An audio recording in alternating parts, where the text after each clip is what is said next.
Mais la vérité, elle est beaucoup plus surprenante. L'eau de mer est un superconducteur, oui. Par contre, l'eau parfaitement pure, c'est en fait un excellent isolant. Bizarre, non? Comment c'est possible? C'est le mystère qu'on va résoudre ensemble. Pour comprendre ce phénomène, les scientifiques utilisent un montage comme celui-ci. En fait, c'est très simple, un circuit électrique de base avec une source de courant, deux barres de métal, les électrodes, qu'on plonge dans un liquide, et un appareil pour mesurer le courant, un ampèremètre. Le principe est tout bête. Si le liquide est conducteur, l'aiguille de l'ampèremètre va bouger. C'est aussi simple que ça. Bon, maintenant que le décor est planté, passons à l'expérimentation. On va mettre différents liquides à l'épreuve et voir ce qu'il se passe. Allez, on commence par la base de la base, de l'eau distillée.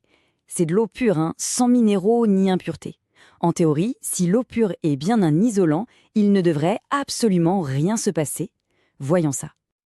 Et voilà, le verdict. L'aiguille de l'ampèremètre, elle bouge à peine. Ça confirme donc notre hypothèse, l'eau pure est un très très mauvais conducteur de courant. Il faut bien garder ce résultat en tête, c'est notre point de comparaison.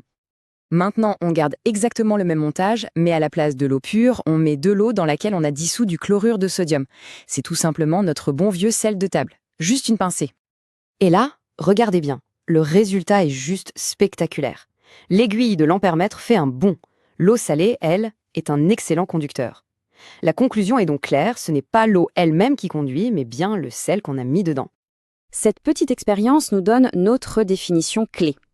Une substance comme le sel, qui, une fois dans l'eau, permet au courant de passer, c'est ça qu'on appelle un électrolyte.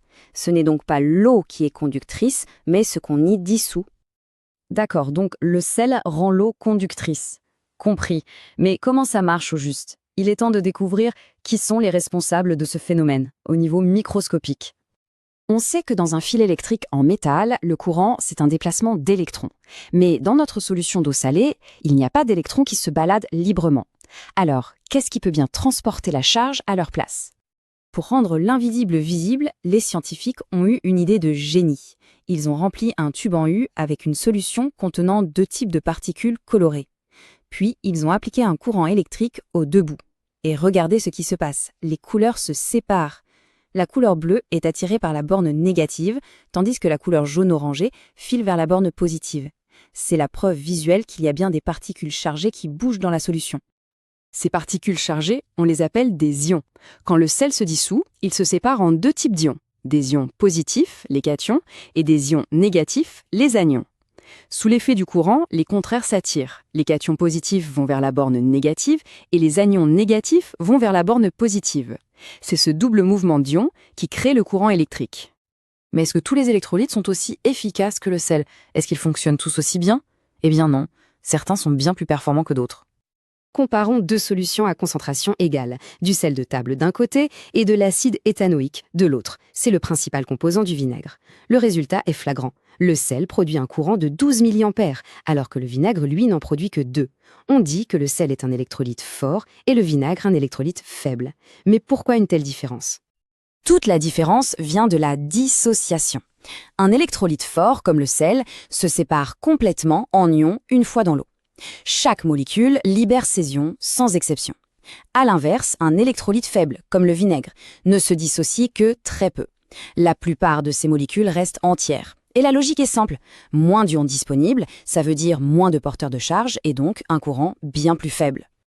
On a vu que les électrolytes se dissolvent pour créer des ions. Mais est-ce qu'on peut en dissoudre à l'infini? C'est une expérience qu'on peut tous faire à la maison. Si on continue d'ajouter du sel dans un verre d'eau, il arrive un moment où il ne se dissout tout simplement plus. Il s'accumule au fond. On dit alors que la solution est saturée. L'eau a atteint sa capacité maximale de dissolution.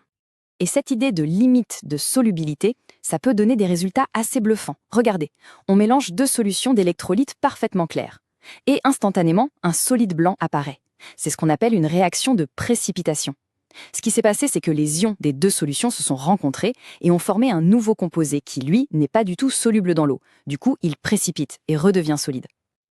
Alors, pour résumer, premièrement, les électrolytes sont des substances qui, dissoutes dans l'eau, libèrent des ions mobiles qui vont conduire l'électricité.